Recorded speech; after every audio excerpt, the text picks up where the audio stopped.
გამარჯობათ, აკლასი აგრძელებს ავტოკადის ვიდეო კურსებს. ჩვენი მიმდინარე გაკვეთილების თემა იქნება ზომების გამოტანა და ნახაზის ფურცელზე გადატანა, ანუ ლეიაუთებში გადატანა. სრულად ეს ერთ ვიდეო გაკვეთილში არ ჩაეტევა, ამიტომ პირველად წარმოგიდგენთ ნახაზის ფურცელზე გადატანას. Ამოწიოთ ჩვენი ავტოკადის ნახაზი, გამზადებული მაქვს გარკვეული ლეიერები, ან ძირითადი ლეიერები, რომელიც აუცილებელია სამშენებლო და არქიტექტურული ნახაზისთვის, არა მაქვს აქ გამოტანილი ყველაფერი სკოლია, რაც ამ წუთას გვჭირდება. იმისათვის რომ ლეიაუთში გადავიტანოთ ჩვენი ნახაზი, ამისათვის თავისთავად უნდა გადავიდეთ ლეიაუთში, ლეიაუთ განყოფილებაში. ლეიაუთები ავტოკადს აქვს გამოტანილი ორი ცალი ამ ეტაპზე, სხვადასხვა ვერსიაში სხვადასხვა რაოდენობა აქვს გამოტანილი, ამიტომ ჩვენს მნიშვნელობა არ აქვს, იმიტომ რომ ჩვენ უნდა ავაწყოთ ეს ლეიაუთები და გადავედით. დავაწყაფეთ ლეიაუთზე, დავარქვით ამ ლეიაუთს სახელი, დავუშვათ გეგმა. და ავტოკადმა შეუმთავაზა თავისი ვარიანტი ფურცელზე გამოტანის. ავტოკადს აქვს თავისი ნიმუში, შიტსეთი, ეს ტერმინი საერთოდ ავტოკადიდან არის წასული სხვა პროგრამებშიც, მაგრამ ჩვენ ეხლა ჩვენებურად გავაკეთებთ ამას ცოტა მარტივად, იმისთვის რომ ძირითადი ინფორმაცია გქონდეს, თუ როგორ გადავიტანოთ ნახაზი ფურცელზე და როგორ ვბეჭდოთ სწორე ავტოკადის ენას. ვართ ლეიაუთში, რომელსაც გეგმა დავარქვით, გადავედით ლეიაუთ სათაურში და ლეიაუთ სათაურიდან შევდივართ page setup-ში.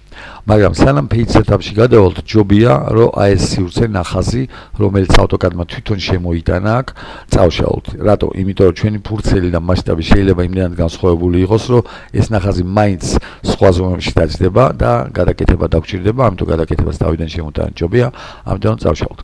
მოვნიშნეთ ჩარჩო ნახაზის, ამას ქვია viewport-ი, იგივე ხედვის სივრცე და წავშალეთ ეკრანიდან. ამით ჩვენ არაფერი დაგვიშავებია ძირითადი ნახაზისთვის, ჩვენ უბრალოდ წავშალეთ ჩვენი ხედვის სივრცე და მოდელში ვხედავთ, რომ ეს ნახაზი ისევ თავის ადგილას არის.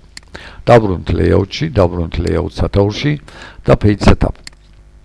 page setup-იდან არასდროს ავტოკადში, ყოველ შემთხვევაში უმეტესწილად არ შეიძლება ამის გაკეთება, modify არ გავუკეთოთ უკვე არსებულს, რომელიც ნახაზში გამოყენებულია. ავიღეთ new, ახალი დავარქვით, ამას აუცილებლად დავაწეროთ ხოლმე ჩვენი ფურცლის ზომა. მე მინდა რომ ამოვბეჭდო 103-ზე, ამიტომ დავწერე 103 და რაღაცა პირობითი აღნიშნვა, დავუშვით. ოკეი. გამოვიდა პანჯარა, რომელშიც უნდა დავაყენოთ ძირითადი მონაცემები, ის რაც აუცილებელია. აუცილებელი არის, რომ ავტოკადი გავუშვათ პირველად ბეჭდვის დროს, თავისთავად როცა მე ჩქარავა პრინტერზე შემიძლია პირდაპირ გავუშვა, მაგრამ ავტოკადი და ნებისმიერი საპროექტო ნახაზი უნდა გავუშვათ ჯერ PDF-ში და მერე უკვე დალაგებული PDF-ში აწყობილი გავუშვათ ხოლმე ნახაზი პრინტერზე.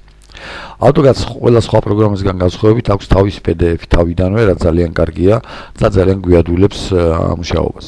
ძველი PDF-ი, რომელიც ავტოკადს ყოველთვის ჰქონდა, აქ ხარისხი არის აი PDF-ში რომ შევიდოთ, ხედავთ რომ ვექტორის ხარისხი არის 600, არქიტექტურულ ნახაზს არ აკმაყოფილებს, ამიტომ ჩვენ ავიღოთ აი ეს AutoCAD General-ი, რომელიც ხარისხი არის 1200 ვექტორის ხარისხი, ეს არის უკვე რასტრის ხარისხი, ჩვენ გაინტერესებს ამ წუთას ვექტორის ხარისხი, რასტრი ცოტა მეტი აქვს ავტოკადს აღებული, მაგრამ ნუ ქონდეს გადაჭარბებულიც არ აქვს. ანუ ავიღეთ AutoCAD PDF პირველი ამ ჩამონათვალში, რომელიც შეხვდა, დანარჩენებს სასკველა გამოყენებადია, მაგრამ ეხლა ჩვენ არ გვჭირდება. გადავედით შემდეგ უკვე ჩვენ ფურცელს ქვია 103A, მაგრამ ეს არის მხოლოდ და მხოლოდ სახელი და მეტი არაფერი, ასე რომ აქედან უნდა მიუთითოთ ჩვენი 103. ადრე ერთი ვერსიის წინაც კი აქ ზემოთ იყო ხოლმე 103-ები, ეხლა ბოლოში ჩამოვაგდეს რატომღაც ISO full bleed, რატო გვინდა full bleed-ი და არა მარტო უბრალო ISO. უბრალო ISO-ს გამოტანის დროს ავტოკადი გააკეთებს შეზღუდვას ბეჭდვის სივრცეში, აი ეს წყვეტილი ხაზები, რასაც ვატარებ მაუსს. ჩვენ არ გვინდა რომ შევზღუდინოთ ავტოკადს, თუ დაგვჭირდება ჩვენ თვითონ შევზღუდავთ და ამიტომ ჩამოვედით full bleed-ებში და ავიღეთ ISO 103. ერთ-ერთი 103 აქედან. რომელი ჯობია ის, რომელიც ეკრანზე კარგად დადებს ფურცელს. ანუ ეხლა ფურცელი მე მინდა რომ ეკრანზე იყოს განივად, ანუ landscape-ად, მაგრამ აი ეს landscape-ი და portrait-ი აქ რო არის, ეს არის მხოლოდ და მხოლოდ იმის მითითება, თუ ნახაზი როგორ განთავსდება ფურცელში. აი რომ დავაწყაპო, ხედავთ რომ ნახაზი ფურცელში არის მაღლივად განთავსებული და განივად განთავსებული. ანუ თუ მინდა რომ ფურცელი ეკრანზე, ანუ ეს ერთ ფურცელი მქონდეს აღმოსაბეჭდი, რასაკვირველია ესეც მისაღებია, მაგრამ თუ მინდა რომ ფურცელი ეკრანზეც ისე იყოს განთავსებული, როგორც მე გამოყენების დროს გვინდა რომ დავდოთ ეს ფურცელი, ამისათვის გვაქვს უბრალოდ ეს ორი არჩევანი. მეტი განსხვავება ამათ შორის არის, ანუ ნახაზი როგორც იყო განივად განთავსებული ფურცელში, ისევე დარჩა განივად განთავსებული. კარგით, ანუ ავირჩიეთ PDF-ი, ავირჩიეთ ფურცლის ზომა, ISO full bleed და უბრალოდ რო გავამახვილოთ კიდე ყურადღება, ამით შემიძლია გამოვიდი ამ ეტაპზე ეს მეყოფოდა, მაგრამ რო გავამახვილოთ ყურადღება მნიშვნელოვან მომენტებზე. ის რომ AutoCAD-ს ესმის მარტო მილიმეტრები და ინჩები, აქ წერია კიდევაც ინჩი და მილიმეტრი, ანუ სხვა ერთეული AutoCAD-ს არა აქ. მაგრამ ესმის როგორც ფავორიტ ერთეულებად და არა გასაკვირველია შეიძლება AutoCAD-ში ხაზო ის როგორც ფუტებში, ასევე დიუმებში, ანუ დიუმი და ინჩი ერთი და იგივე, ან მეტრებში, ან კილომეტრებში.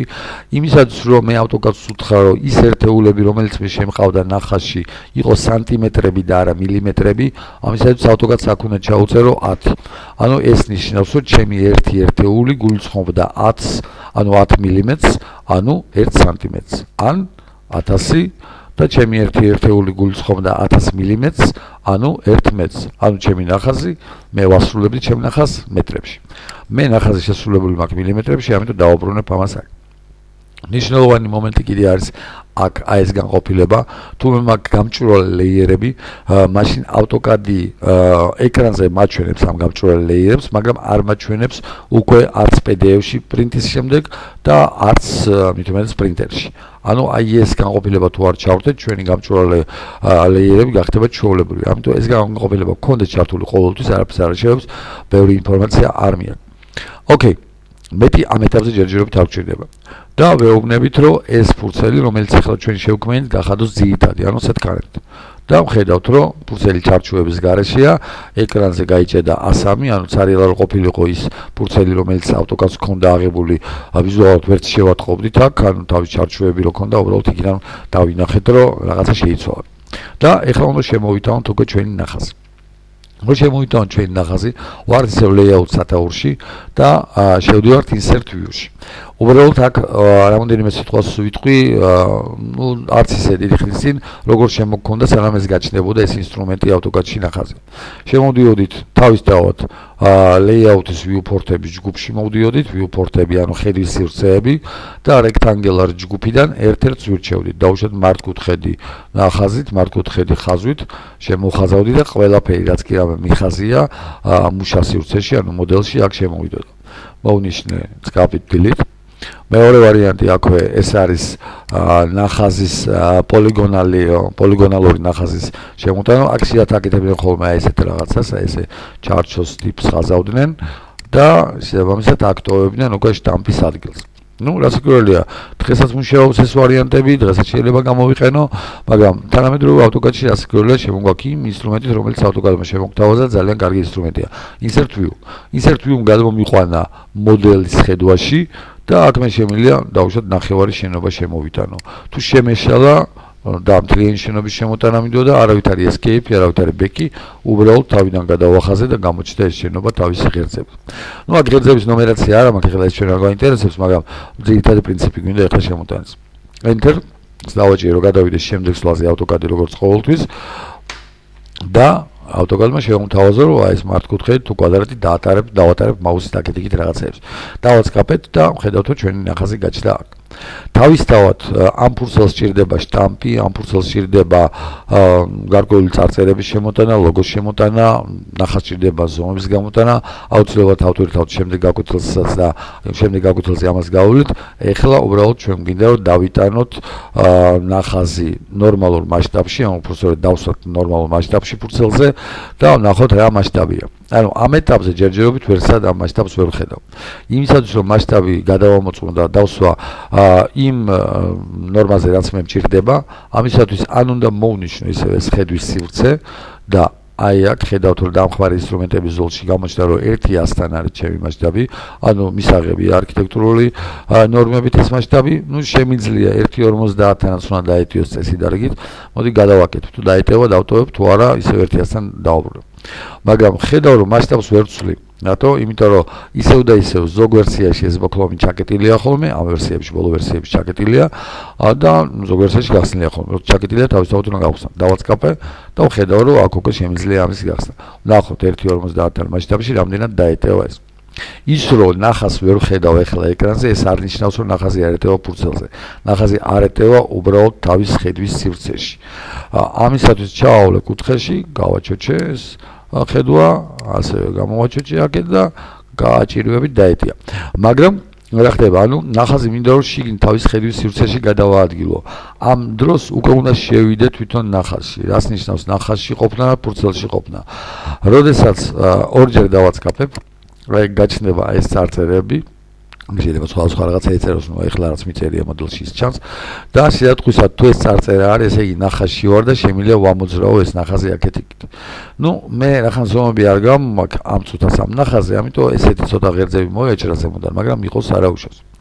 და როდესაც გამოვალ ნახაზიდან, ორჯერ დავაწყაფე გარეთ სივრცეში, აქ ცარიალათეთში ან ნაცისფერში და ეხლა როცა ვამოძრავებ, ფურცელს ვამოძრავებ და არა ნახაზს. მაგრამ თუ ბოკლომს ჩავკეტე ბოკლომი და შევალ ნახაზში, მაშინ ანუ მე უთხარი რომ ნახაზში ვიქნები შესული, თუ არ ვიქნები შესული, ნახაზი იყოს მიბმული ფურცელზე, ანუ შიგნიდანაც ვეღარ ვამოძრავებ ეს ნახაზს, აქ ნახაზს ხო? კარგი ბატონო. რა გვჭირდება, რა არის ჩვენთვის ზედმეტი აქ? ბადე, თავისთავად მუშა სივრცეშიც ბევრი თიშავს ამ ბადეს და მით უმეტეს ამობეჭდვისთვის არ გვჭირდება. გამოვედით ნახაზიდან და შესაბამისად უნდა ამობეჭდოთ ეხლა ეს ნახაზი. უბრალოდ კიდე ერთი მომენტი და ამის არსებობს რამოდენიმე ხერხი, რომ გავაქროთ ეს ჩარჩო. ანუ რეალურად ეხლა რომ გავუშვო PDF-ში, ამ ჩარჩოიდან წავა და ეს ჩარჩო მე ნამდვილად არ მჭირდება. ეს არ არის ფურცლის ჩარჩო, ფურცლის ჩარჩოს ცალკე დავხაზავ შემდეგ გაგვიტელზე. ამისათვის ვქმნით ახალ ლეიერს. ისევ და ისევ რამოდენიმე ვარიანტია ამისი, ჩვენ გავაკეთებთ ესეთი ხერხით. შევქმნით ახალი ლეიერი, დავარქვით ამას ბეჭდვის ჩარჩო, ან უბრალოდ ჩარჩო. მაგრამ ჩარჩო შეიძლება იყოს სხვაც, ამიტომ ჩარჩო ხედვის სივრცის. ხედვის სივრცის. ამ ჩარჩოს ჩაუქრეთ ნატურა, ანუ ვიცით რომ ეს ონი და ფრიზი ორივე არის რაღაცის გაქრობა ეკრანზე ცოტა სხვადასხვანაირად და მოვნიშნეთ ჩვენი ხედვის სივრცე და ისევ ეხლა მარტო ამ ჩარჩოს გააქრობს და არა ნახას. წამოვედი პროპერტი განყოფილებაში, ეს ვიცით ჩვენ წინა განყოფილებიდან, ლეიერებში, შრეებში ვეუბნები რომ ეს გადავიდეს იმ ლეიერში, რომელშიც ჩამქრალი მაქვს ხედვა. მაფრთხილებს რომ რაღაცა რაც ეკრანზე ვხედავდი აღარ გამოჩნდება, კი ბატონო, თანახმავართ და ამ ეტაპზე რაც გვინდოდა ყველაფერი მზად არის, ეხლა უბრალოდ Ctrl+P, ან ფაილიდან პრინტი, ან აქედან პრინტი, ვისაც როგორ გაეხარდება, მე Ctrl+P-ს დავაჭერ და აქ უკვე ყველაფერი გამზადებული მაქვს და თუ ჩემ AutoCAD-ს ქვია თავისი სახელი, ეხლა უბრალოდ თვითონ გეგმა ღერძების კი ბატონო არის და სიძათხვისად ყველაფერი მზად არის, ოკეი, როცა დავაჭერ აქაც სათაური უკვე გამზადებული აღარ ჭირდება ამას გადაკეთება, სადმე თავისთავად სივრცეში სადაც მინახო ყველა ინფორმაციას გავუშვი და save. всё, ამოვარდება ეხლა ჩვენი PDF-ი და აბატონო, დათუშვილი PDF-ი მზად არის. ამით ჩვენი დღევანდელი გაკვეთილის თემა ამოიწურა, თქვენთან იყო არჩილი, მომავალ შეხვედრამდე გისურვებთ წარმატებებს.